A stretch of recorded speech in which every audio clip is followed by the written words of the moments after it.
Bonjour et bienvenue. Je m'appelle Eric Cusuzo et je suis organisateur culturel engagé.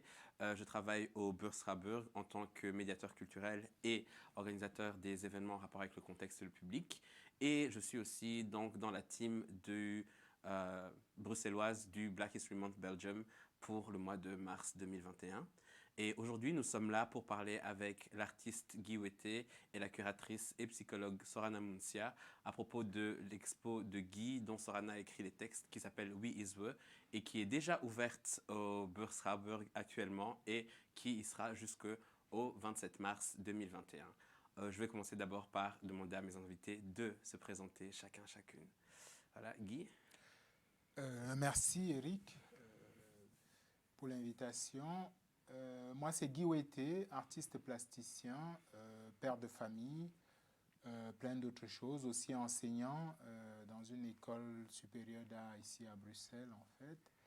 Et en ce qui concerne ma pratique, nous allons en parler au cours de cette rencontre. Mhm. Bonjour, moi c'est Sora Dalmontia. Comme tu l'as dit, Eric, je suis curatrice et psychologue. Je pratique ces deux activités à Bruxelles. Et juste pour préciser que je me spécialise en fait dans l'art contemporain africain plutôt, en tout cas qui est pratiqué par des artistes africains. Ok, génial. En soi, donc moi, je ne travaille au Burs que depuis octobre 2019. Et donc à ce moment-là, le travail sur l'expo était déjà lancé avec donc, la programmatrice de l'art visuel et audiovisuel de l'époque, Helena Christis. Donc le projet était déjà lancé, donc moi je ne connais pas grand-chose sur la jeunesse du projet. Donc, et aussi ce que beaucoup de gens ne savent peut-être pas, c'est qu'il y a eu une première version, donc qui n'est pas exactement la même que celle qu'il y a ici, donc de l'exposition de Brakegrond à Amsterdam. Et donc, est-ce que tu peux commencer par nous raconter voilà, comment est-ce que est née l'expo, comment s'est passée la collaboration entre les deux institutions et voilà. Bah oui, volontiers. Je dis, cette expo est née d'une très belle rencontre, hein, Mhm. qui est la visite d'atelier que j'ai eue avec Elena Kritis, qui est venue me voir à Anvers, en fait. On a discuté pendant 2 longues heures et au finish, elle m'a dit que voilà, elle serait heureuse de m'accueillir de m'accueillir ici au Beurs Harbour pour un projet d'exposition. Donc c'est à peu près comme ça que le projet a pris forme au départ. Mais très vite, en discutant avec Elena, il s'est avéré que dans ses relations avec le Brakegrond à Amsterdam, il y a l'autre curatrice là-bas qui elle s'appelle Witzke Witzer en fait, avec qui il y avait possibilité de faire une collaboration en fait. Donc du coup, elle m'a demandé si j'étais intéressé de travailler avec les deux lieux, de penser à un projet qui pourrait se faire en deux chapitres en fait, un chapitre à Amsterdam et un chapitre à Bruxelles. Mhm. Donc c'est un peu comme ça que le projet s'est mis en place. Et en discutant très rapidement aussi, il y a des questions qui ont émergé, qui sont déjà très présentes dans ma pratique en fait et qui touchent très fort à l'actualité, Mhm. à la fois en Belgique mais aussi aux Pays-Bas. Et c'est comme ça que j'ai construit les deux projets en fait. De Brakegrond, là où le projet a commencé, où Mhm. la première exposition a eu lieu, nous avons décidé d'intituler l'exposition Welcome, en fait, abordant toute une série de thématiques. Welcome dans la tragédie actuelle, welcome dans ces questions d'altérité qui, pendant très longtemps, ont toujours concerné l'autre, en fait. Mhm. Et, et pour le volet pour le volet Birth, en fait, l'exposition, on a décidé de l'intituler We Is We, Mhm.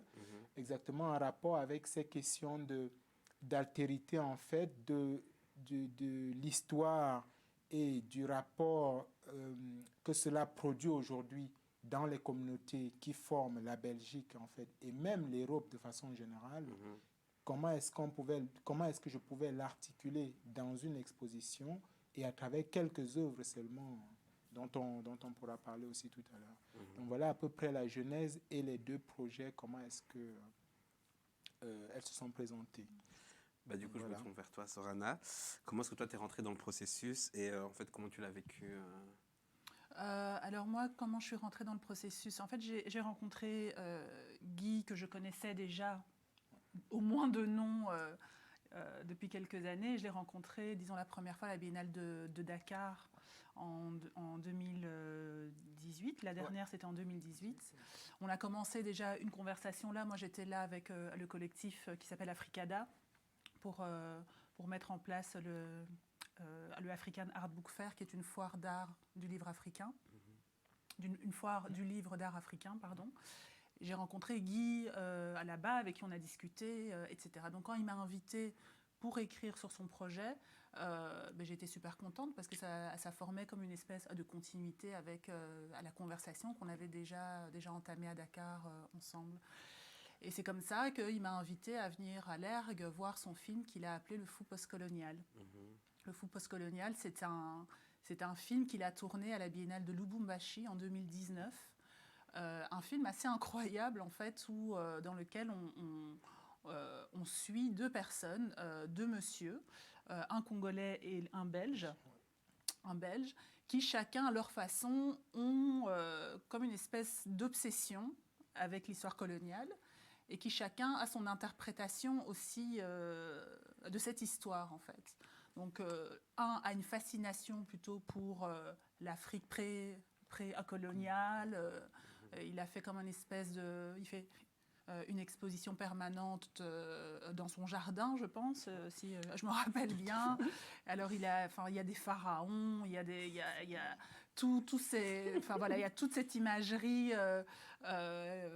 assez incroyable à laquelle il tient très, très fort, en fait. Et puis, on a l'autre qui, lui, a aussi un musée. C'est une maison dans laquelle, en fait, il montre quelques archives, etc. Et il est dans un déni total, en fait, presque total, de la souffrance des Congolais, en fait. Et donc, il réinterprète cette histoire en niant, en fait, les méfaits qui ont été commis par les colons, etc.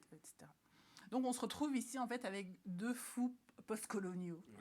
Vraiment des gens qui ont leur propre interprétation et qui frisent presque un peu ce qu'on pourrait dire, à la folie, je ne sais pas. Oui, je pense que, encore que toi, tu es bien situé pour vraiment poser ça comme des effets de la folie. Et il faut comprendre que c'est cette subjectivité de ces deux personnages qui frôlent et qui arrivent vraiment à des extrêmes, en fait, dans leur rapport à cette histoire coloniale, post-coloniale, en fait, dépeint aussi, ou alors a vraiment un lien comme ça assez direct avec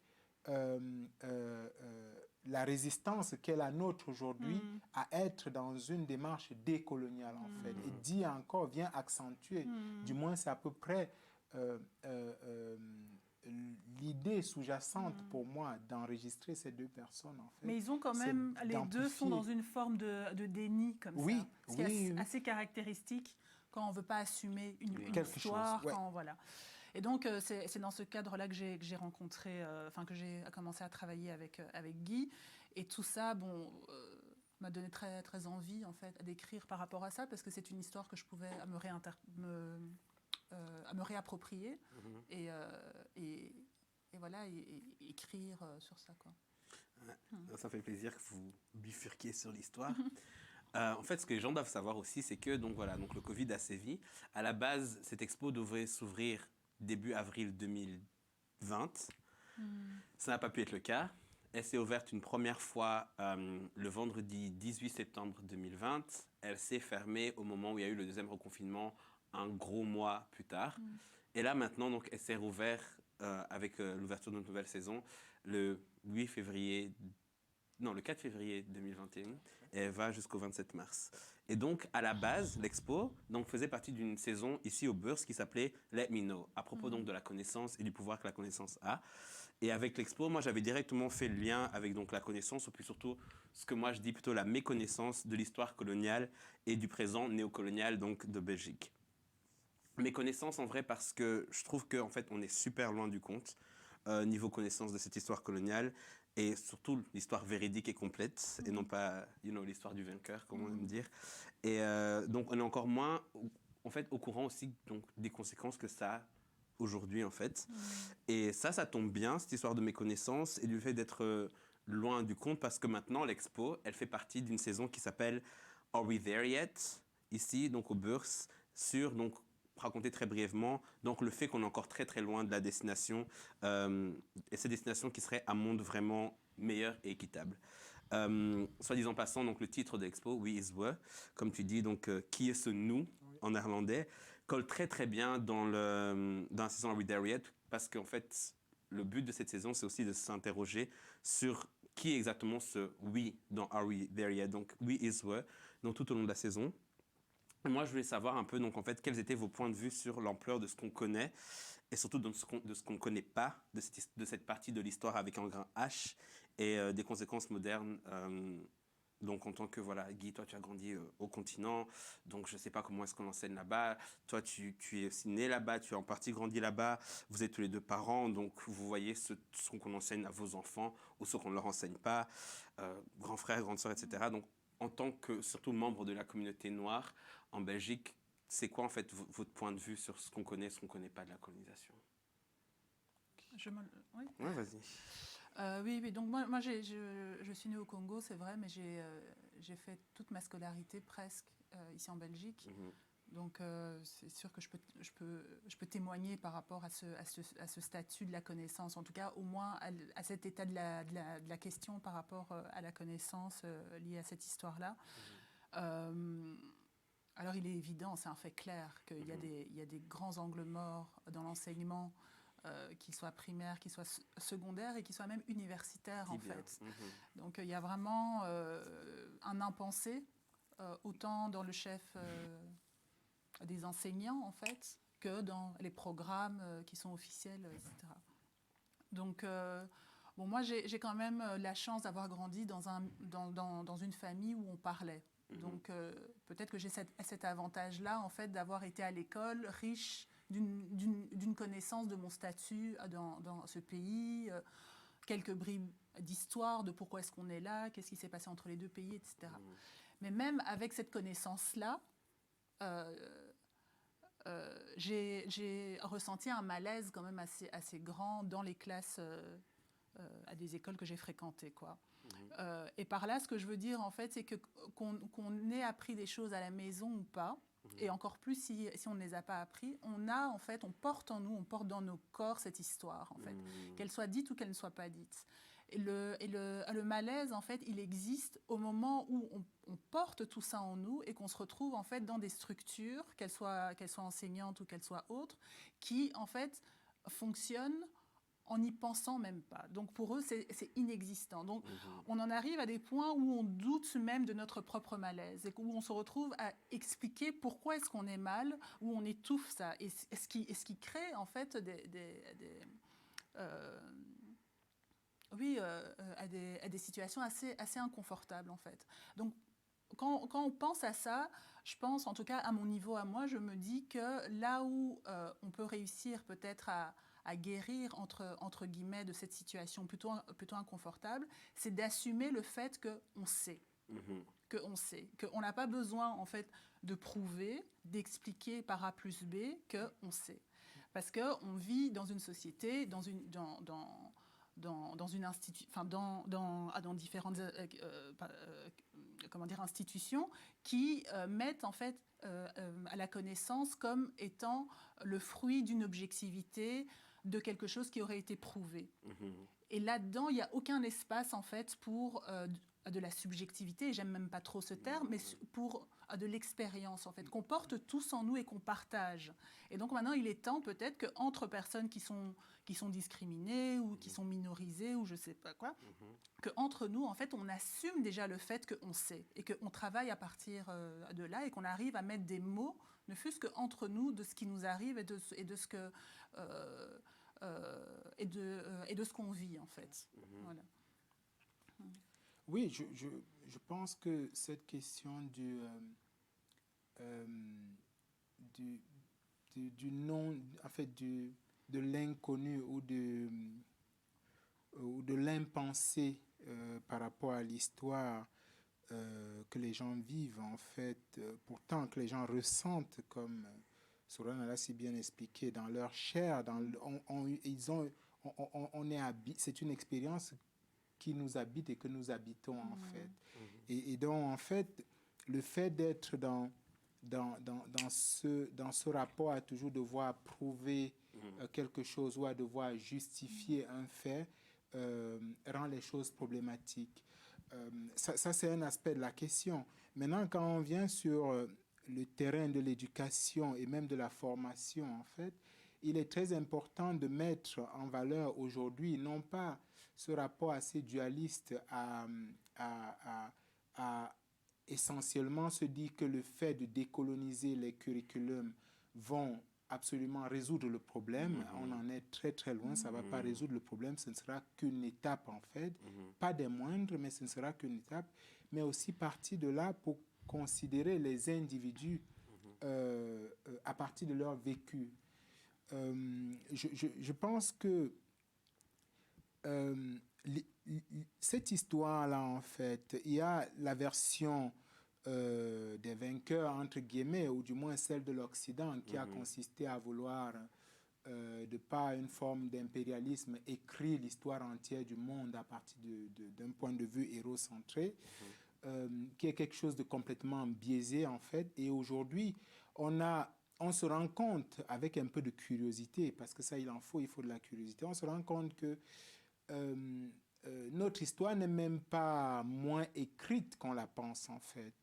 Il y a pas mal de références qui sont nôtres, en fait, qui existent, mais qui sont codées différemment, qui ne sont pas forcément codées dans l'espace du livre, qui ne sont pas forcément codées dans l'espace des scénarios de films, etc., en fait, mais qui sont codées dans la transmission, dans le rapport à la répétition, dans le rapport à la petite histoire, à la relation, à la petite histoire qu'on te raconte le soir, à la petite question que tu as posée à la table un soir et sur laquelle papa ou maman t'ont apporté tel élément de réponse en faisant référence à tel symbole d'ici ou d'ailleurs, en fait.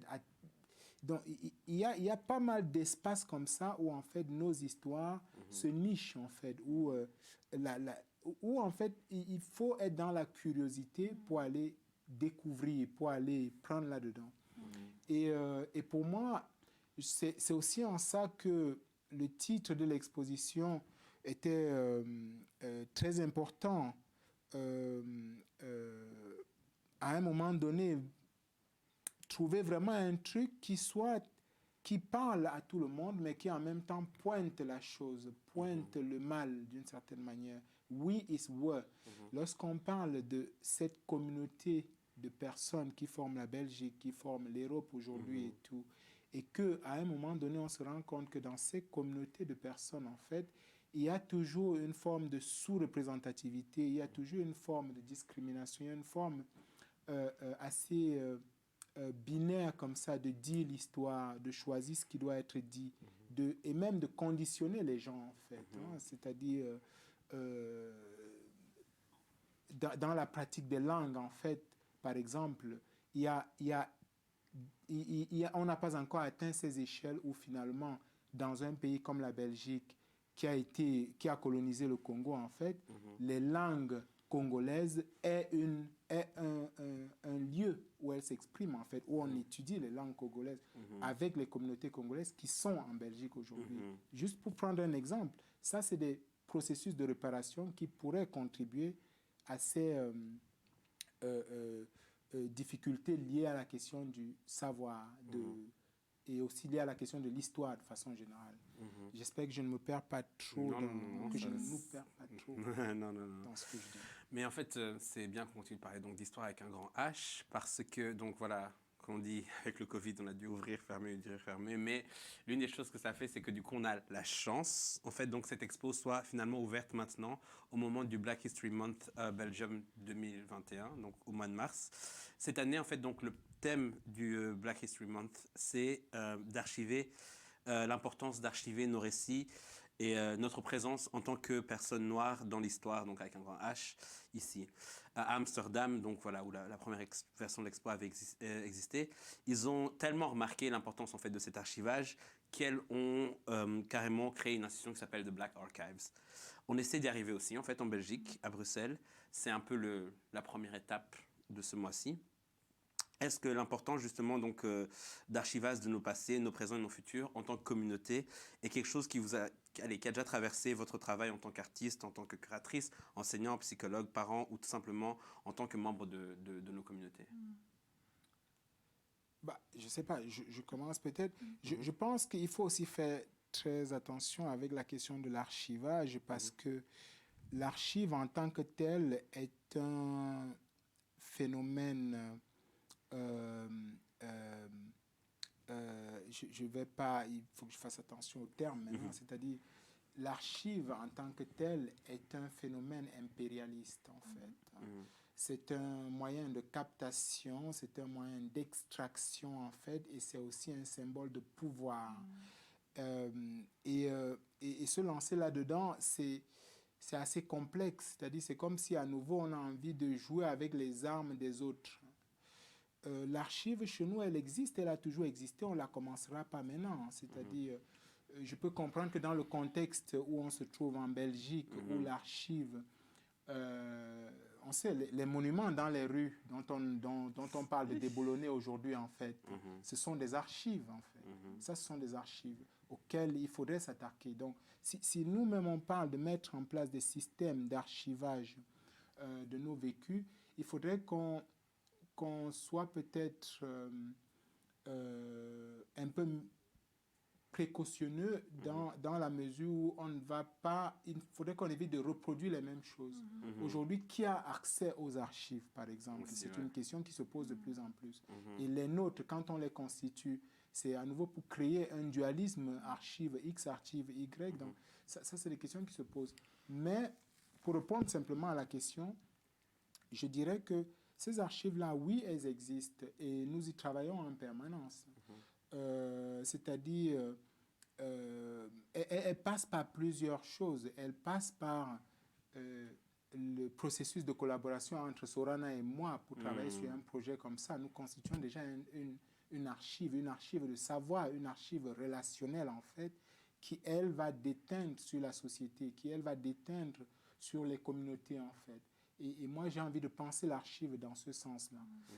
Excuse-moi, j'ai un peu éclaté la question, mais c'est que je fais un peu attention aux mots. C'est-à-dire, si on passe sur les questions d'archives, déjà, ça suppose un certain nombre de paramètres auxquels il faut prêter attention. Exactement.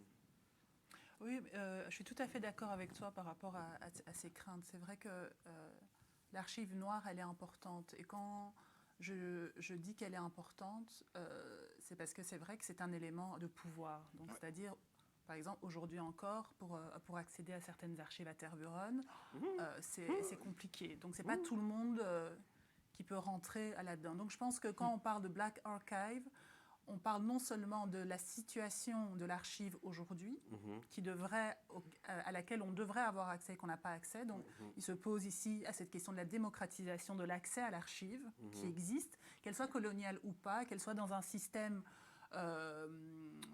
qu'on spue ou pas. Bon, c'est peut-être un peu fort comme mot, mais voilà. Mais en tout cas, c'est une archive qui est là, qui est classée, qui appartient à des institutions qui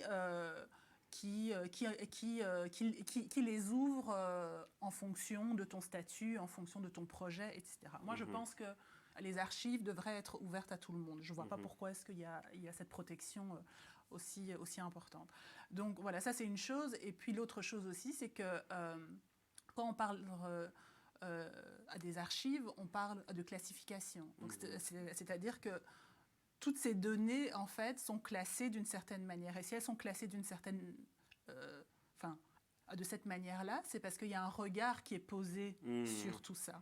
Et donc, quand tu me dis archive noire, moi, au-delà de l'objet ou du document, je pense surtout, en fait, au regard qu'on pose sur ces choses-là et comment est-ce qu'on arrive, du coup, à un niveau système de classification s'il faut qu'on parle à cette manière-là.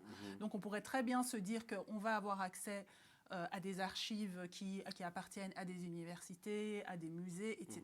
Et voir comment est-ce que nous, avec nos grilles de lecture, et quand je dis nous, je dis nous les Noirs, parce que voilà, nous les Noirs, ou en tout cas les personnes qui sont dans ces revendications-là, en fait, comment est-ce qu'on fait pour réorganiser en fait le classement ou la lecture de ces éléments d'archives, quoi.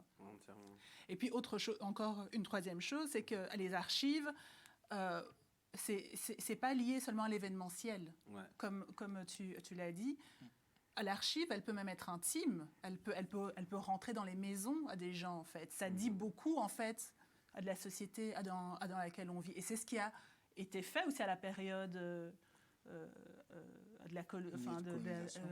la colonisation, où voilà, bon, c'était mal fait évidemment, c'était fait avec un but qui était celui de prouver à quel point ils étaient supérieurs, bien sûr. Mais je crois qu'il faut aussi que nous-mêmes on arrive à sortir de tout ce qui est lié à l'événementiel. C'est qu'il y a une vie avant, il y a une vie après, et que c'est cette vie noire aussi qu'on doit être capable de lire et de documenter pour que ça serve en fait à ceux qui vont venir après nous. Voilà. Mais c'est vrai aussi que cette tendance à documenter, à classifier, etc., c'est un instrument qui est plutôt colonial en fait. Mais bon, voilà. Donc, c'est à réfléchir, mais je pense que c'est une initiative qui reste importante parce qu'elle est liée à ce qu'on pose comme regard en fait sur notre société. Non, c'est clair. Non, c'est vrai que non, je suis vraiment d'accord et je crois vraiment qu'en fait, ça doit être au maximum s'assurer que même le bâtiment appartienne aux communautés, que voilà, comme ça on peut établir nos propres règles non seulement d'accès, mais comme tu dis, les grilles de lecture sont super importantes, qu'on s'assure qu'on n'est pas en train de poser notre regard qui a aussi baigné dans la colonialité, qu'on le veuille ou pas, de cette manière, et de faire les mêmes classifications sur base d'états-nations qui ont été créés, par exemple par la colonisation, etc. Et donc, non, je suis entièrement d'accord.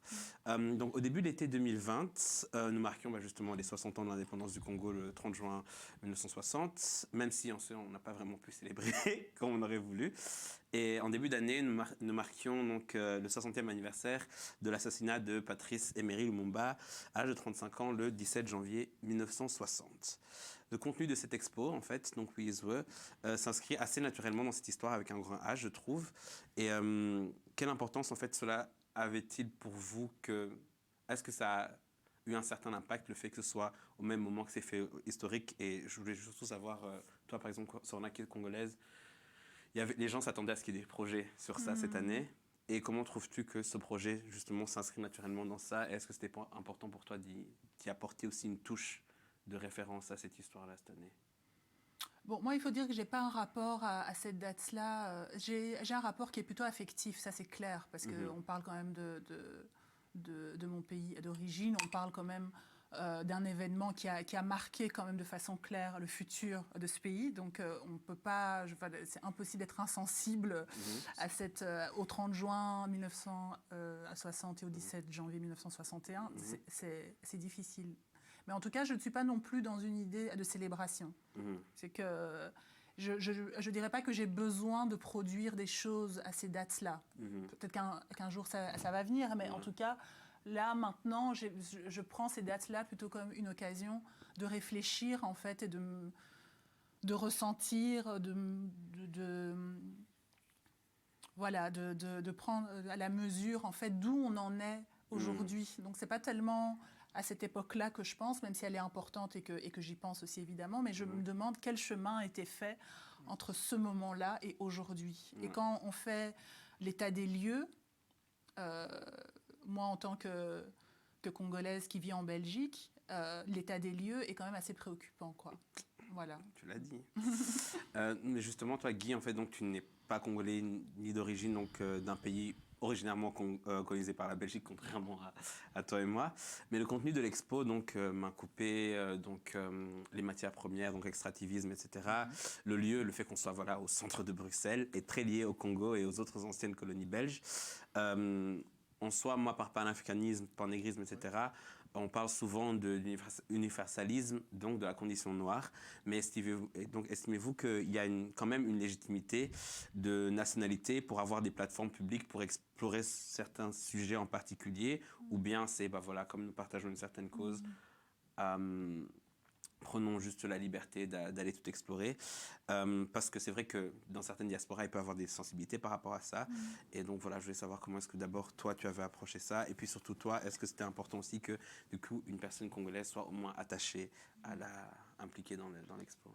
Je pense que je suis né au Cameroun et je ne me définis pas... parce que déjà, même dans le contexte camerounais, quand on prend le Cameroun en tant que pays, c'est un pays très complexe où entre le nord et le sud, on a parfois, déjà rien qu'en termes de paysage, tu as un paysage sahélien au nord et du côté du sud, en fait, tu as un paysage de savane, en fait. Tropical. Tropical, assez fort comme ça.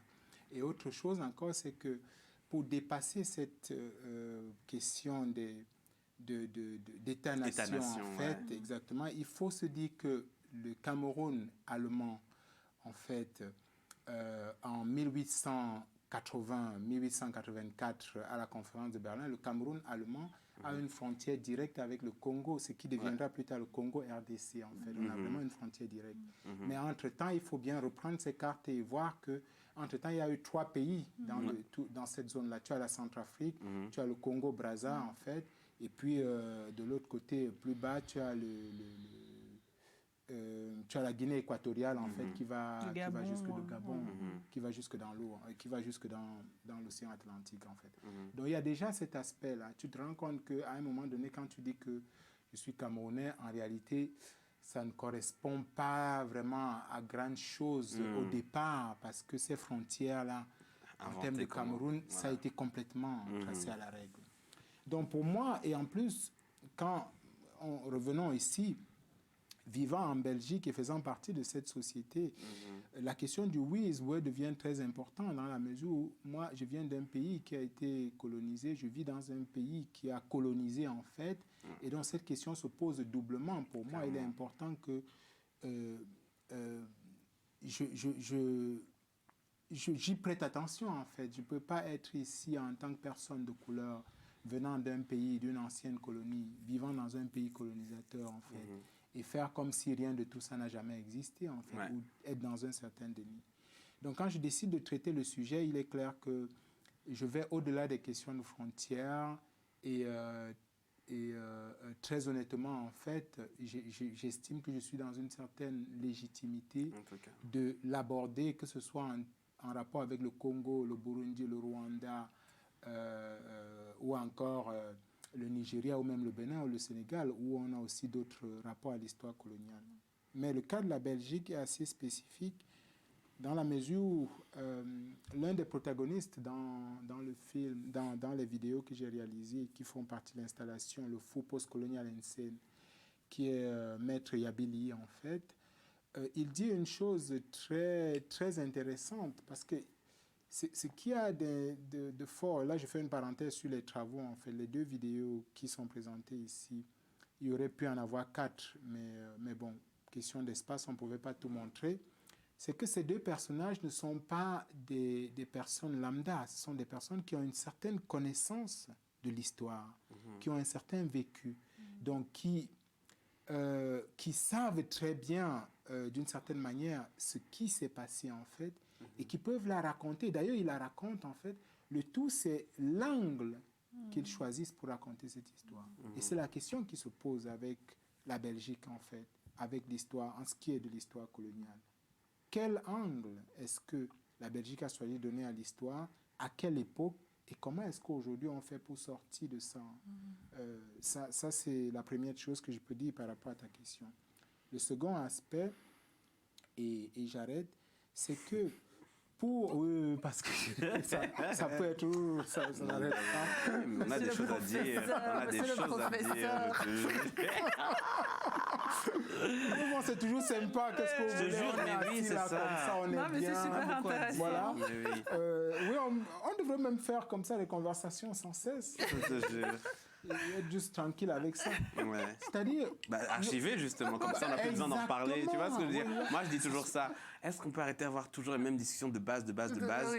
Autant les filmer, les archiver, et après dire aux gens, tu sais Allez, quoi, les gars, si tu as des questions là, parler de ça. retourne à celle-là, Exact. Va retourne à cette regarder vidéo ça, aussi. va regarder ça. Donc c'est pour ça que je dis, parle bien, comme ça on pourra... numéro, machin, Je te machin, jure. va chercher Comme ça on pourra dire aux gens d'aller là-bas. Donc, Parlant de questions de légitimité aussi, le vrai danger avec l'histoire coloniale, dans le contexte actuel où on est tous, ou presque tous, lancés sur les questions de décolonialité ou de décolonisation, en fait, c'est que les gens en ont fait un fonds de commerce. Et pour ça, il faut faire vraiment, vraiment attention. Il faut comprendre que quand je m'intéresse au personnage de Léopold II, en fait, ce n'est pas un personnage anodin pour moi. Ce n'est pas parce que j'ai envie d'impressionner la foule, en fait. Ce personnage-là, qui est-il? Qu'est-ce qui fait qu'aujourd'hui, en Belgique, pour obtenir la nationalité belge, en fait, on doit faire allégeance au roi? Parce que nous sommes dans un royaume, en fait. Et ce roi, le roi, il est descendant d'une lignée il appartient à une famille et ça remonte à très très loin, en fait. Donc, quand on s'y intéresse, à un moment donné, on a envie de démystifier, mais aussi de dire froidement, c'est quoi ce roi-là? Qui était Léopold II? Quel génocide il a été l'auteur, en fait? Dans quel contexte? Et à qui est-ce que ce génocide-là a profité, en fait? Pour être radical et continuer à profiter au jour d'aujourd'hui. Et quand on pose, suite à cela, la question de la réparation qui va de la réparation morale, il est clair que les gens qui ont été tués, le génocide, on ne pourra pas le réparer. C'est des millions de vies. C'est une perte énorme pour le continent et pour les cultures, en fait. Mais quand on pose des questions de réparation, d'un point de vue moral, psychique, matériel, institutionnel, en fait, on ne peut pas les poser à la légère. Et c'est là, en fait, qu'on doit essayer de faire quand même attention aux personnes qui arrivent sur ces questions-là avec une forme de fanatisme, en fait, et d'esprit capitalisme, qui veulent à nouveau être dans des processus d'extraction, en fait, sur des questions qui, pourtant, affectent les individus au quotidien, en fait. La question du racisme, la question de la discrimination à l'emploi, au logement, la question du sous-emploi qui touche certaines communautés plus que d'autres, ne sont pas des fictions. Non, c'est très réel. Donc, à ce niveau-là, je pense qu'on peut à un moment donné se dire, pourquoi est-ce qu'un tel, quel est le réel intérêt d'un tel de s'intéresser à cette histoire, en fait? On peut se poser ces questions-là, pour ces raisons-là, en fait. Non pas pour dire que l'histoire appartient absolument à un groupe et non pas aux autres. Donc voilà à peu près ce que je pourrais dire sur ça. Mais bon, j'ai été tellement long que maintenant... Est-ce que moi, je vais encore trouver quelque chose à dire? J'ai encore des questions, il n'y a pas de problème. Non, mais écoute, par rapport à ça, moi, c'est vrai que c'est une affaire assez difficile, assez complexe, qui peut susciter quelques conflits, etc. Mais bon, en tout cas, pour ma part, moi, je pense que l'histoire nous dit beaucoup, elle nous apprend beaucoup. Et l'une d'elles, c'est celle du panafricanisme, en fait, qui est un projet qui a été avorté, etc., qui n'est pas arrivé au bout, malheureusement, et on sait pourquoi. On sait pourquoi, mais c'était un projet qui a réussi quand même à faire naître à des révolutionnaires qui ont changé quand même la face à des nations et du continent. Je pense à Kwame Nkrumah, je pense à Lumumba, etc. Oui. Comment? Sankara et tout ça. Voilà, exactement. Et toutes ces luttes ont pu se faire parce qu'il y a eu déplacement, parce qu'il y a eu lien, parce qu'il y a eu, comment dire, à la réalisation, en fait, que si on continuait à réfléchir en tant qu'État-nation seul, on n'y arriverait pas. Même si le projet à la nation était quand même aussi important. Mais on a compris qu'on devait se mettre ensemble pour être libérés, pour que le continent soit libre, quoi. Ouais, le vrai black nationalisme, quoi. Comment? Le vrai black nationalisme, ce qui veut dire. Oui, voilà, exactement. Donc maintenant, c'est vrai qu'on ne vit plus dans ce contexte-là, mais je pense qu'on peut en tirer quand même quelques leçons et se dire en fait que dans un contexte comme celui dans lequel on est maintenant, ici en Belgique, je pense que c'est une affaire de reconnaissance qui est mutuelle. C'est que les Congolais et les Rwandais et les Burundais aussi, qui sont les ex-colonisés de la Belgique, je pense, doivent se rendre compte qu'ils ont besoin des autres Africains pour leur lutte. Et je pense que les autres Africains, les Camerounais, les Guinéens, etc., doivent se rendre compte que quand on est en Belgique, l'expérience noire, le noir de la Belgique, c'est le Congolais. Et que, en fait, c'est qu'une fois qu'on a compris qu'on a besoin les uns des autres dans le statut, parce que si on était en France, on ferait plus attention aux Sénégalais, on ferait plus attention, je ne sais pas, aux Antillais, etc. Mais comme on est ici en Belgique, il faut quand même, on ne peut pas nier le fait que le Congo a un statut assez particulier. Mais maintenant, cette lutte à la libération, parce qu'on n'est toujours pas libre, ne peut pas être le terrain de conflit entre Africains. Ça, je trouve ça extrêmement dommage, en fait, mais que ça doit plutôt être le moment où on réfléchit entre nous et où on se dit aussi comment est-ce qu'on peut évoluer, comment est-ce qu'on peut penser, comment est-ce qu'on peut créer sans le regard belge.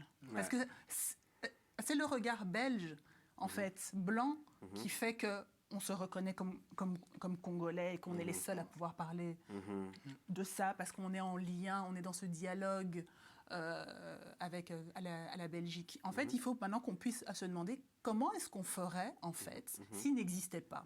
Comment est-ce qu'on ferait pour parler entre nous, pour construire entre nous. Et je pense que c'est ça le vrai objectif, en tout cas à mon niveau, à moi, par rapport à mes projets curatoriaux et tout, c'est de vraiment essayer d'arriver à ce stade où on pense sans être dans un dialogue unique avec la Belgique, mais aussi dans un dialogue entre nous aussi, même si on parle de la Belgique. Je ne sais pas si je suis claire. Donc là, on va passer sur autre chose. Donc, du vendredi 4 au mardi 8 septembre 2020, à Schaerbeek pour le Kunstenfestival des Arts. Guy, donc toi, tu avais fait une performance qui s'intitulait « En quête des marges fluctuantes ». Elle te mettait en scène chaque jour, donc pendant ces 5 jours, 8 heures par jour, debout sur une petite plateforme avec un mégaphone et dans le fond 2 personnes donc, qui affichaient une banderole avec un message différent chaque jour. Une mise en scène de manifestation en fait. Et d'ailleurs, des banderoles similaires aux 5 que tu as utilisées pendant la performance se retrouvent aussi dans les 2 versions de l'expo qui ont eu lieu. Donc, il y en avait plusieurs dans celle à De Braak-Ocamond, c'était vraiment les éléments centraux. Et il y en a une aussi ici donc, dans le Cadi, dans celle qui y est au Beursraburg. Donc justement, en parlant de manifestations, récemment, il y en a eu donc, il y a eu une plus grande exposition des mouvements sociaux. Donc, à travers beaucoup de manifestations, donc, que ce soit pour la justice climatique et écologique, bon, c'est très whitewash et colonial, selon moi, cette version de leur justice climatique, mais bon, ça, c'est une autre discussion. Le droit du choix du port du voile en tout lieu, en juin 2022, hashtag Black Lives Matter, et récemment, donc, suite à la mort d'Ibrahima Bari sous la garde de la police, le 9 janvier 2021, à l'âge de 23 ans, il y en a eu donc une paire d'autres. Donc comment est-ce que vous avez vécu, donc pendant ce moment on était confinés, etc. Et comment vivez-vous encore, vu que ce n'est pas fini, ce nouveau momentum en fait que les manifestations sont en train d'avoir, et puis surtout en particulier les manifestations pour les vies noires. Tu veux commencer Allez-y. Hein. Déjà, j'aime beaucoup la pièce que tu as montrée dans l'exposition ici, à la charrette, avec tous les éléments comme ça qui rappellent l'esthétique de la manifestation, en fait. Hein. Donc, je trouve que c'est une pièce qui est hyper parlante et qui montre dans quel état on est en ce moment, en fait, hein, par rapport à nos revendications, etc. Qu'elles soient liées à Black Lives Matter ou à d'autres sujets. Maintenant, après, pour cette année, c'est vrai qu'à la manifestation du 7 janvier, elle est incroyable. Ouais. Elle est incroyable. Je pense que moi, j'ai jamais vu une manifestation de si grande ampleur. 7 juin, tu veux dire, l'année passée. Oui, qu'est-ce que j'ai dit? Janvier. C'est 7 juin, pardon. C'est ça. 7 juin. C'est ça. 7 juin 2020 pour Black Lives Matter. J'ai jamais, en tout cas, moi, de mon expérience, vu en Belgique un rassemblement aussi grand de personnes noires qui parlent de racisme, etc., qui dénoncent le racisme et les inégalités. Alors même si c'est vrai qu'on peut dire que c'est une manifestation qui est apparue suite à George Floyd, à son assassinat, on a une tendance, il y en a à certains qui disent que voilà, ce qui se passe là-bas aux États-Unis, ça a un impact ici et qu'on ne sait pas vraiment de quoi on parle parce que ce n'est pas les mêmes contextes, etc. Je trouve que, en fait, oui, c'est vrai que c'est né à partir de cet assassinat, mais en fait, si ça a pu avoir une ampleur aussi grande, c'est parce qu'on a déjà cette expérience-là. Si on était tout à fait dans un contexte qui n'avait rien à voir avec le racisme, si c'était des choses qui n'étaient pas si vécues et si inscrites dans nos corps, je ne pense pas que le 7 juin aurait pris cette taille-là, aurait pris cette ampleur-là. Je pense que ça a été... Pardon, tu veux dire quelque chose? Non, moi, ce que j'allais dire, c'est clairement, c'est quelque chose qu'on vit ici parce que, voilà, par exemple, il y a beaucoup de gens qui quand l'affaire, donc l'ami de Mongoura, est revenue dans les médias, pas mal de gens disaient « Ah, bah voilà, c'est la même chose que George Floyd, c'est le George Floyd belge », mais en fait, non, George Floyd était l'ami de Mongoura américain. Exactement. Parce que l'ami de Mongoura est mort de la même manière, non pas avec 4 policiers, mais 8 sur lui, etc. Et c'est arrivé avant le meurtre de George Floyd. C'est ça. Et les gens disent que voilà, faut voilà, filmer la police et tout, etc. Au moins là-bas, ils ont des caméras. Bah voilà. Le fait d'avoir des caméras là-bas ne leur empêche pas de faire quoi que ce soit. Et même nous, ici, quand on filme, voilà, je me rappelle qu'il y avait donc une députée après la gare du Nord qui voilà, voulait prendre des photos d'une intervention policière qui s'acharnait sur 2 jeunes noirs. La police l'a agressé en retour, en fait. Et on voit jusqu'à... Ibrahima est en train de filmer la police au moment où voilà, ils l'ont interpellé et il a fini mort sous la garde de la police. Donc, cette différence que les gens essaient de faire dans des contextes, parfois, je trouve juste que c'est assez hypocrite, limite, en fait. Donc voilà. Donc, mais c'est une archive. Ici on parlait d'archives. C'est des archives qu'on doit garder. Et c'est pour ça que j'aime aussi cette performance que tu as faite pendant 8 heures d'un corps noir qui est là en fait dans l'espace. Voilà, et qui est là pour dire qu'il a une voix et qu'il l'exprime et que ça peut durer longtemps, etc. Et qu'en plus aussi, bon, c'est vrai qu'on parle beaucoup à des États-Unis, mais en Afrique, à ce continent-là, est un lieu de lutte permanent. Aujourd'hui, à l'heure actuelle, des gens luttent, en fait. Et je pense que cette esthétique de la résistance, en fait, elle doit prendre différentes formes. C'est vrai qu'il y a la manifestation. Ça, c'est une esthétique de la manifestation, de la résistance, c'est une forme en tant que telle, mais il y a d'autres formes de résistance qui se font dans des conditions dont on n'a pas idée. Donc en fait, le corps noir est en permanence dans une lutte, que ce soit en Europe, que ce soit aux États-Unis, que ce soit au Brésil, que ce soit sur le continent africain. C'est qu'on est tout le temps dans ce truc-là. Et je pense que c'est important, quand on parle d'archives, de garder ces formes-là et d'en faire quelque chose. C'est qu'il y a une forme de la résistance qui va même au-delà de la manifestation, en fait. Et c'est dans ces gestes, parfois, qui sont invisible, en fait, qu'il y a résistance. C'est dans nos manières de nous rassembler, de nos codes et tout ça. Tout ça, ça fait partie de la résistance. Et la manifestation n'est qu'une autre forme, en fait. Mais il ne faudrait pas qu'elle supplante toutes les autres formes de résistance qu'on emploie parfois au jour le jour. Mais l'archivage, le fait de partager des connaissances, pour moi, comme je dis, c'est très important parce que du coup, je me rappelle que donc, ça m'avait tellement énervé que les gens croient que c'était quelque chose qu'aux États-Unis. Bon, donc, je crois que c'était la nuit du 1er au 2 juin. J'étais parti, j'étais là, OK, non, je vais vous montrer rien que sur les derniers mois, le nombre de personnes noires qui ont été tuées par la police au Brésil, en Colombie, en Angleterre, en Afrique, etc. J'étais là, regardez que c'est un problème mondial. Et c'est ça que le panafricanisme doit prendre en compte. Et c'est vraiment important d'utiliser tous les outils qu'on a, cette démocratisation de la parole qui vient par des outils comme les réseaux sociaux, etc., pour se dire que voilà, en fait, on doit savoir. On le sait déjà, comme tu as dit, on le vit, on le sent. Maintenant, il faut mettre les mots là-dessus. Exactement. Il faut surtout voir qu'en fait, on n'est pas seul et que c'est quelque chose qui arrive dans le monde entier. Oui, c'est cette performance avec le Kunst, en fait, c'était un moment particulier. D'ailleurs, je remercie le Kunst d'avoir rendu ce projet possible parce que très souvent, porter des projets comme ça dans ce pays, en étant qui nous sommes, en appartenant à des minorités, très souvent, ce n'est pas toujours gagné que ces projets-là puissent se matérialiser et prendre forme comme ce fut le cas. Donc pour ça, je remercie les commissaires du Kunst qui l'ont rendu possible, en fait, et toutes leurs équipes. Donc, par rapport à ça, je vais partir de quelque chose de très intéressant que Sorana vient de dire, qui est la question du corps noir, en fait. Donc, dans cette performance-là, en fait, il y avait non seulement cette question du corps noir dans l'espace, en fait, mais particulièrement dans l'espace public. Parce qu'il faut comprendre que nous vivons dans des pays, en Occident en particulier, où l'espace public, à des moments, en fait, ne sont pas toujours des espaces qui nous sont dédiés, en fait. Ce sont des espaces dans lesquels nous sommes plus en danger encore qu'ailleurs, en fait.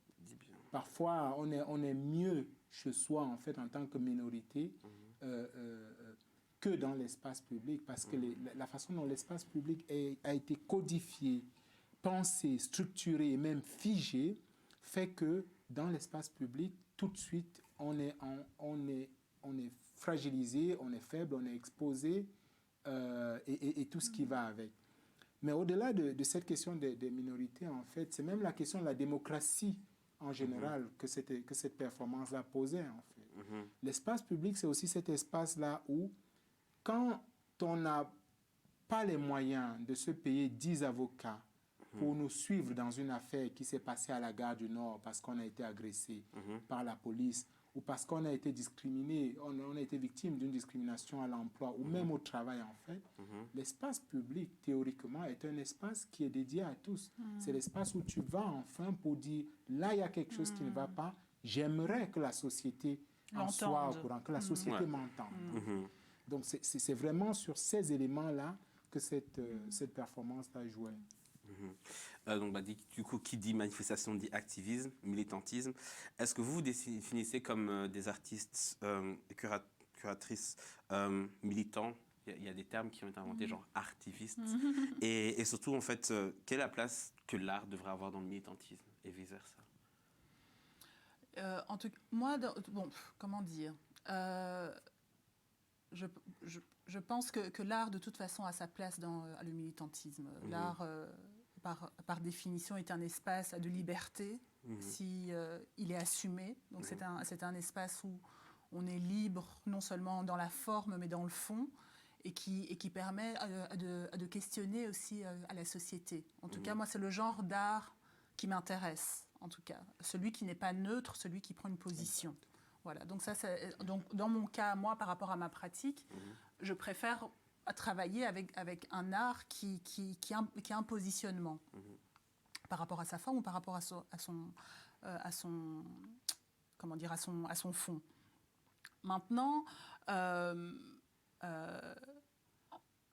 l'art, il est politique aussi, pas seulement dans son résultat. C'est-à-dire, bon, moi, je ne suis pas artiste, je suis une curatrice. Donc, ça veut dire qu'avant même qu'on en arrive à exposer les œuvres d'art, il y a tout un fonctionnement avant qui, parfois, si c'est une exposition, par exemple, qui a lieu dans une institution, il y a tous des mécanismes qui arrivent avant même le fait d'exposer, qui doivent être questionnés. Comment est-ce qu'on paye les gens? Qui est-ce qu'on paye? Combien? Comment est-ce qu'on écrit les textes pour présenter une œuvre? Donc, tout ça, en fait, alors que l'œuvre peut ne pas comporter comme ça cet aspect hyper militant dans sa forme, je pense qu'en tant que curatrice, mon rôle, en fait, si en tout cas je me positionne comme étant une politique, enfin étant comme une militante, les mécanismes qui précèdent en fait la monstration sont un espace en fait où on peut militer en fait. Bouger des lignes. Parce qu'il y a l'argent qui est en jeu. Il y a du pouvoir qui est en jeu, etc. Et je pense qu'il faut avoir le courage, en tout cas c'est ce que j'essaye d'avoir, de questionner à ces sujets-là. Voilà. Bah, oui, je veux dire, tu veux rappeler encore un peu la question en fait? Donc, justement, en fait, donc, est-ce que toi tu te définis aussi comme artiste militant? Et quelle est la place de l'art dans le militantisme et vice-versa, quoi? Non, je pense que, comme Sorana l'a bien dit, hein, je pars bien de là en fait, là c'est un espace de liberté en fait, et ce serait dommage que de cette liberté-là on n'en fasse rien. Dieu sait des millions de gens dans le monde qui souffrent de restrictions, en fait, et d'impossibilité de pouvoir s'exprimer, en fait. Et ce serait dommage d'être dans l'espace de l'art et de ne pas porter ces voix-là ou de ne pas les amplifier d'une certaine manière. Après, je ne pense pas, il n'y a pas une école qui forme des militants, qui forme des activistes. Ça n'existe pas encore. Et je dirais Dieu merci. Parce que là, ça... Ils font de commerce, mais là, Ne lance pas l'idée, ne lance pas l'idée. Tu as fait une gamine. Voilà. Tu vas voir, demain, on va apprendre que... Bachelor non, tu rigoles, hein, à la VUB, master, là. Non, mais master, c'est ça. Non, mais c'est lancé, ce genre de choses-là. Non, mais c'est en train dingue, de se lancer, quoi. C'est fou. Et non, mais comme tu dis, c'est vraiment genre le fonds de commerce de décolonisation et tout ce qui est en train d'exploser, quoi. C'est ça ce qu'il faut éviter. Donc, je dirais par rapport à ça que, en fait, il s'agit de poser des questions, en fait, et poser des questions non pas de façon dogmatique ou de façon, en fait, à nuire à l'autre, mais poser des questions qui puissent faire bouger les lignes, en fait. Parce que réellement, on s'interroge. C'est à partir de là, en fait, que commence un certain mouvement de militantisme ou même de résistance, en fait. C'est à travers des questions que l'on voudrait élaborer, proposer à la communauté, en fait. Donc, de ce point de vue-là, tout le monde peut être engagé, tout le monde peut être militant, en fait. Et d'ailleurs, peu importe même ton milieu. Donc, pour moi, c'est là que le nœud se situe. C'est pas vraiment se définir en tant que tel. Bah oui, peut-être que ce matin, j'ai été militant ou activiste, peut-être que je l'ai été plutôt avant-hier et que à partir de 18h ce soir, quand je serai en train de manger mon petit plat de banane plantain avec un poisson brisé, je laisserai un peu le militantisme. Je ne vais pas râler sur mon poisson brisé, je vais plutôt le manger avec un certain appétit. Donc, il y a toujours cette nuance qui fait que je n'arrête pas la question. Et le militantisme, même, c'est un peu fort. Moi, parce qu'il y a des gens... Enfin, voilà, moi, je ne me considère pas comme une militante, comme certains peuvent l'être. Donc, ça veut dire qu'ils sont à la base à de manifestations, qui font à des actions qui peuvent parfois les mettre en danger, etc. Je crois qu'il y a plus ici de l'engagement, en fait. Ouais, c'est ça. C'est un engagement qui est diffus et qui est là et qui se voit dans tous les gestes, dans toutes les positions qu'on prend. Mais c'est vrai que le militantisme, je crois que c'est quand même un pas plus loin et je suis reconnaissante de toutes ces personnes qui posent des vraies actions. Et voilà, donc c'est super important. Mais... être une personne qui est engagée, je crois que c'est aussi important, on a besoin de ça aussi. Exactement. Il y a pas mal de livres donc, sur un mur dans l'expo.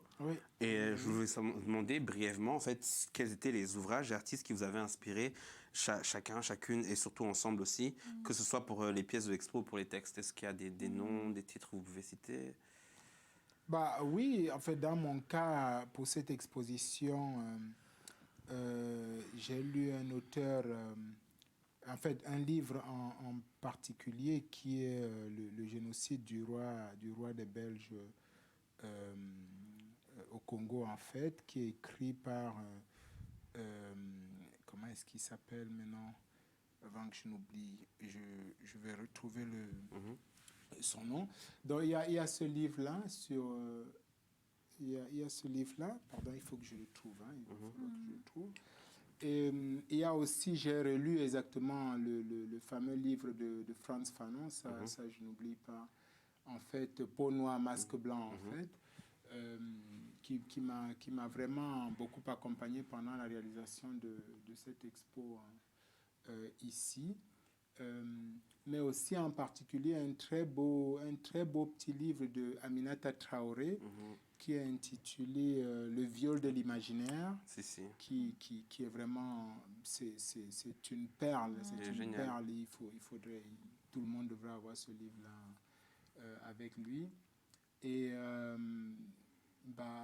donc ça ce sont les livres en particulier qui m'ont permis qui étaient un peu le fond de recherche et de travail théorique sur ces expositions, en fait. En termes d'artistes que j'admire et qui, de toute façon, avec qui j'ai d'ailleurs de très belles relations et qui m'ont aussi peut-être pas mal influencé à des moments. On va prendre celui qui est très proche de nous, c'est Pascal Martin Taillou, que tu connais, qui est un artiste, un immense artiste que j'admire beaucoup, qui a une force de travail incroyable, qui vit en Belgique depuis des années, entre la Belgique et le Cameroun, et le monde de façon générale, en fait. Il y a aussi des artistes, en fait, que j'admire beaucoup, qui m'ont apporté d'ailleurs du conseil pendant cette exposition. C'est un artiste belge vraiment super, qui est Marcel Berlanger, en fait, qui est aussi un collègue d'ailleurs avec qui j'enseigne à l'ERG, en fait.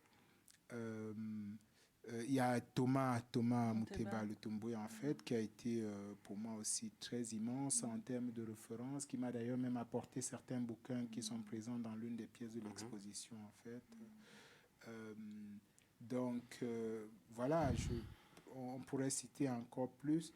En termes de références purement artistiques, en termes de documents, je prendrais African Art Since 1980 de Okwuen Wezor, qui est un... oui, je l'ai. Faudrait que tu me le prêtes, qui est une fortune. Magnifique. Ah, oui, c'est vrai, par contre, ça, j'ai eu la chance, j'étais à Amsterdam à l'époque, il me l'a dédicacé, paix à son âme maintenant. Donc, il y a ce livre-là qui est très bien. Et il y a aussi, quelle autre référence comme ça en termes de livres d'art que je pourrais donner? Je ne sais pas, mais il y a plein de choses en fait. Donc, voilà. Alors moi, par rapport au texte, je ne pense pas que je me suis inspirée de livres que tu as exposés là. Alors moi, je me suis inspirée de La source de l'autre de Toni Morrison. C'est vrai que ce livre-là parle de la notion de l'autre, the otherness, d'une façon assez précise, mais je pense que dans son œuvre complète, en fait, elle articule super bien, en fait, le fait de se sentir autre. Qu'est-ce que ça apporte comme conséquence, autant psychologique qu'autre dans le vécu à des personnes noires, ici en l'occurrence plutôt aux États-Unis. Donc, je me suis inspirée d'elle et je me suis inspirée aussi d'Édouard Glissant, qui est un philosophe, un poète que j'aime vraiment de tout mon cœur, en fait. C'est vraiment, et il a écrit un livre qui s'appelle « Les poétiques de la relation ». Et là-dedans, il y a un petit chapitre qui s'appelle « Le droit à l'opacité », où en fait, il explique qu'elle est subalterne, entre guillemets, les autres, que ceux qui sont vus comme autres, qui sont classifiés comme autres, doivent en fait réclamer leur droit à l'opacité. Que pour en fait avoir les mêmes droits que tout le monde, pour faire partie de la société d'une façon assez générale, on n'a pas à expliquer qui on est. C'est qu'on a le droit, en fait, de garder notre secret culturel, entre guillemets. On a le droit de ne plus être des instruments d'expérimentation, de dissection, comme à la colonisation l'a fait, en fait. Parce que c'était un des instruments à la colonisation, c'était celui, comme on l'a dit un peu plus tôt avec les archives, de classifier les corps, de comprendre les cultures, mais en tout cas, même pas les comprendre, mais vraiment rentrer à l'intérieur pour pouvoir les instrumentaliser. C'était purement des corps découpés, voilà. C'est la Vénus de Tontote. Exactement, donc vraiment on rentre dans les corps, voilà. Et que ce qui réclame, c'est le droit à l'opacité, le droit à ne pas devoir expliquer qui on est pour avoir droit à une vie normale, on va dire. Tout autre, ouais. Et donc ça, c'est un texte qui m'a beaucoup inspirée dans ton travail, parce que voilà, tu abordes cette question de comment est-ce qu'on forme un nous, est-ce que pour former le nous, on doit être transparent. Est-ce qu'on ne peut pas former un nous en gardant une forme de secret, en fait. Et juste pour finir, l'autre livre dont je parlais, en fait, c'est le fameux « Les fantômes du roi Léopold » de Adam de Rothschild. Oui. Et d'ailleurs, très brièvement, pourquoi est-ce qu'il y a des livres qui sont très sensibles, genre pas super positifs, même très véridiques dans l'expo, à côté de livres qui sont aussi, genre, avec autant de pouvoir et de véracité. Comment est-ce que c'est arrivé en fait? C'est quelque chose de très important pour moi dans cette construction ou réécriture de l'histoire en fait. Et il est important, et pour moi, construire cette œuvre qui est une œuvre collective, cette pièce dont on parle dans l'exposition, c'est une œuvre collective parce que j'ai envoyé les messages de gauche à droite aux amis en leur disant de me proposer un document qui pour eux est en lien avec l'histoire coloniale en fait et le projet décolonial aujourd'hui. Comment est-ce qu'on articule ça? Et donc j'ai reçu énormément de références en fait, et là ce n'est qu'une sélection en majorité des trucs que je pouvais avoir dans ma bibliothèque. Ouais. Et le reste, je l'ai vraiment prêté de ces personnes-là.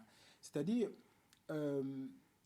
pour être dans une logique décoloniale et même pour vraiment avancer dans cette perspective de réécriture de l'histoire ou d'apporter une autre perspective à la lecture de l'histoire, même à son écriture, surtout à son écriture aujourd'hui, il faut avoir une certaine conscience des choses qui se sont faites. Il ne faudrait pas que nous, ici, aujourd'hui, on pense que nous réinventons la roue. Vous savez, de Frantz Fanon à Aimé Césaire, en passant par, ou plutôt l'inverse en termes d'âge, en fait, en passant par le mouvement des Black Panthers aux États-Unis jusqu'au mouvement panafricaniste sur le continent. Et là, je pose les choses non pas dans un ordre historique, en fait, parce que ce serait d'abord le mouvement panafricaniste avant les Black Panthers, ou du moins, ils se sont nourris ensemble, jusqu'à Achille Mbembe, jusqu'à Felwine Sarr, en fait, il y a des choses qui se sont faites. Ouais. Et encore là, je ne suis pas passé par les Senghor avec leur projet de négritude, en fait, Gontran Damas, en fait, de l'autre côté, et on peut en citer. Donc, il faudrait que nous soyons conscients de ça, en fait.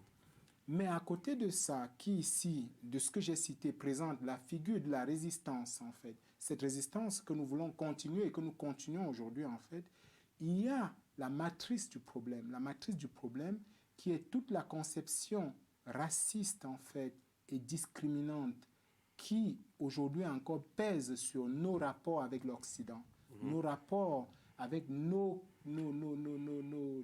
connationaux, en fait, belges, congolais, belges d'origine, dits purs, sang, comme certains veulent le présenter, français, etc. C'est-à-dire, il y a cette matrix-là, en fait, qui, elle, passe par les documents qui, eux, sont extrêmement problématiques, qui sont les documents que je montre là. Si on prend même un exemple qui est censé être l'exemple léger, ou du moins indirectement lié à l'art, qui est Tintin au Congo, on se rend compte très vite que quelqu'un comme Hergé, quand il écrit Tintin au Congo, il s'inspire en majorité des carnets des gens, des carnets des soi-disant explorateurs qui ont voyagé dans les colonies, en fait. Lui n'a jamais mis les pieds là-bas. Mais il faut savoir que l'impact de Tintin au Congo aujourd'hui sur les populations dites belges, dans leur regard sur nous autres, en fait, toujours à considérer que nous sommes les pauvres faibles, les pauvres petits noirs qu'on doit aider, les pauvres petits noirs qui ont toujours faim, ça a quand même produit ça. Et donc c'est important de présenter cela aussi pour que l'opinion comprenne que nous ne parlons pas pour agresser les autres. Nous parlons pour déconstruire quelque chose. Exactement. Nous travaillons à partir de quelque chose, en fait. Mon projet esthétique n'a pas pour but de déconstruire la société, elle a pour but de l'améliorer, en fait. C'est vraiment dans ce but-là que j'assemble ces documents qui, a priori, sont vraiment clash. On va donc sur la fin pour parler en fait de ce que vous avez à côté de WISP. Donc il y a pas mal de changements maintenant qui sont faits dans les institutions culturelles à Bruxelles, même si en soi les conséquences positives de ces changements sont encore à voir et à identifier. Au Beaux-Arts par exemple, donc là où à part les éventuels changements de direction et ou dans le conseil d'administration, donc encore une fois à voir, un événement de taille a été les récents incendies et aussi les dégâts occasionnés pour y mettre fin. Mais de ce bâtiment connu pour avoir des liens coloniaux avec le Congo très très fort. L'une des choses qui a survécu de manière intacte est, ironiquement, une expo du travail d'un photographe belgo-congolais, Léonard Pongo, curatée par une curatrice congolaise, toi, Sorana Muncia. Est-ce que tu peux nous parler brièvement de l'expo pour nous donner, donc comme ça on donne aux gens l'envie d'aller, de faire les 10-15 minutes qui nous séparent du Beaux-Arts d'ici, pour aller voir l'expo après avoir vu évidemment celle de Guy Oubers. Alors, l'expo de Léonard Pongo, c'est une très belle exposition qui montre en fait sa dernière série, qu'il a appelée A Primordial Earth, dans laquelle en fait il challenge la notion de représentation. Donc, il considère dans cette série le Congo comme étant son propre centre. Okay. Et pour le considérer comme son propre centre, il a utilisé l'imagerie de la nature, en fait. Donc, c'est une imagerie qu'il a choisie aussi en référence à ses cosmogonies du Kasaï, d'autres lieux aussi, d'autres territoires là-bas au Congo. Donc, en fait, il s'est inspiré de la cosmogonie Luba et d'autres, de la philosophie, en fait, parce que c'est ça que fait naître une cosmogonie, c'est une philosophie de la vie, et il part, en fait, de ces cosmogonies-là pour voir le Congo en fait comme étant son propre centre, comme un lieu qui serait en fait le début et la fin du monde en fait. Donc voilà, donc il crée toute cette esthétique en fait dans laquelle aussi l'être humain perd de son importance, parce que c'est des cosmogonies aussi pour qui à la notion de l'échelle en fait entre l'homme et le reste du monde est très importante. C'est qu'en fait on considère que l'échelle, que la taille de l'homme, que son importance sur Terre est bien moins grande que le reste. Donc voilà, donc c'est une exposition qui est très très bien à mon avis, parce que, enfin en tout cas c'est un travail qui est très très beau, parce que on parle du Congo là vraiment d'une autre manière. C'est qu'on n'est pas dans de la représentation, on n'est pas dans un dialogue avec à la Belgique, on est vraiment dans un Congo qui est lui-même et qui produit par lui-même et des pratiques et des philosophies en fait. Donc j'encourage les gens à aller voir cette expo qui sera à Beaux-Arts jusqu'au 21 mars. Ouais, non, j'y ai vu, je l'ai vu et j'ai eu droit à une visite personnalisée, c'était vraiment chouette. Guy, pour passer à toi, donc pour l'instant, tu as des œuvres donc, dans des expos à Anvers et Amsterdam. Elles s'intitulent Terre et Visage et le fou postcolonial insane. Pour les présenter sur les réseaux sociaux aujourd'hui même, tu as utilisé donc ces 4 questions que j'ai traduites de l'anglais. Donc, comment faire face à l'iconographie coloniale? Comment puis-je me représenter dans un contexte où le moi était autrefois considéré comme moins que toute autre forme vivante? Et comment valoriser la relation entre les différentes formes de vie de ce contexte de crise écologique? Et comment explorer la notion de folie dans un paysage postcolonial et à travers des formes décoloniales? Voilà, on ne va pas répondre à ces questions parce que je crois que voilà, on n'a pas le temps. Mais est-ce que tu peux aussi, du coup, comme Sorana vient de le faire, nous parler brièvement de ce nouveau travail? En fait, le travail n'est pas tout à fait nouveau. La série de photos, elles existent. En fait, j'ai commencé à travailler sur cette série depuis 2015 à peu près. Et elles ont évolué jusque là en 2020 et peut-être que je vais encore les continuer. Les vidéos aussi, exactement, elles ont été créées. Les vidéos de la série Le Fou Postcolonial, dont on a 2 ici au Beurs, en fait, ont été créées dans le contexte, en fait, le projet a commencé dans le contexte de la Biennale de Lubumbashi en 2019, en fait, et elles ont évolué et elles sont terminées, et c'est en partie ce projet qui a été montré à Amsterdam, à De Brakelgron, et maintenant, en fait, vu que ces 2 travaux sont entrés dans les collections de la ville d'Anvers, en fait, et elles sont présentées au musée du MUCA depuis quelques jours seulement, parce que l'expo a ouvert au public samedi dernier, en fait, et ce sera en cours jusqu'en avril, je crois. Et à Amsterdam, en ce moment, au CBK, qui est malheureusement fermé, il y a cette autre expo, Crossing Culture, qui est une expo qui vient marquer les 30 ans d'existence d'un lieu qui a été créé, un lieu de résidence qui s'appelle la Tami Menyele Foundation, qui a été créé en hommage à l'artiste sud-africain Tami Menyele, qui est mort en exil, tué par les agents de l'Afrique du Sud, apartheid, les agents de l'apartheid en Afrique du Sud, hein, donc du gouvernement de l'apartheid. Donc, j'ai été en résidence là-bas en 2006, vraiment à mes tout débuts, en fait, au tout début de ma carrière internationale. Et maintenant, dans le cadre de cette expo, je présente cette série de photos-là. Donc, voilà à peu près ce que je peux dire. Mais après le travail, il faut aller visiter à Anvers et dans les rues d'Amsterdam ou en ligne. Parce que maintenant, le travail aussi à Amsterdam, ils l'ont balancé. Non, ils l'ont balancé dans l'espace public à travers les panneaux d'annonce. Trop bien. Question d'aller à la rencontre du public, vu que le confinement faisant que les lieux de culture soient fermés. Pour l'instant, oui. Et donc, voilà. Pour nous un peu dans le futur, est-ce qu'il y a d'autres projets, à part ce dont on vient de dire, dont vous voudriez vite parler pour que les gens oui, il y a toujours d'autres projets. En tout cas, ici en 2021, me concernant, il y a deux autres expos solo que je prépare et une expo de groupe. Voilà. Mais après, je ne veux pas trop dire, mais en tout cas, voilà, il y a des choses, on travaille. Et toi ? On continue à travailler.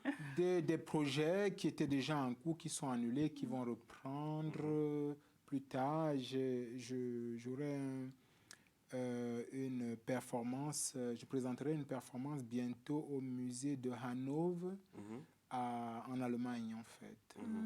Donc ça c'est plus certain. Et puis il y a des nouveaux projets de création qui sont en cours, tout simplement. Ok. Et le mot de la fin, que voudrais-tu que le public retienne du travail de We Is We? Donc sur quoi voudrais-tu que les gens s'interrogent en partant de l'expo? En partant de cette expo, je voudrais déjà que les gens s'intéressent ou prennent à leur propre compte la question de l'impact de l'histoire coloniale dans le quotidien, dans notre quotidien.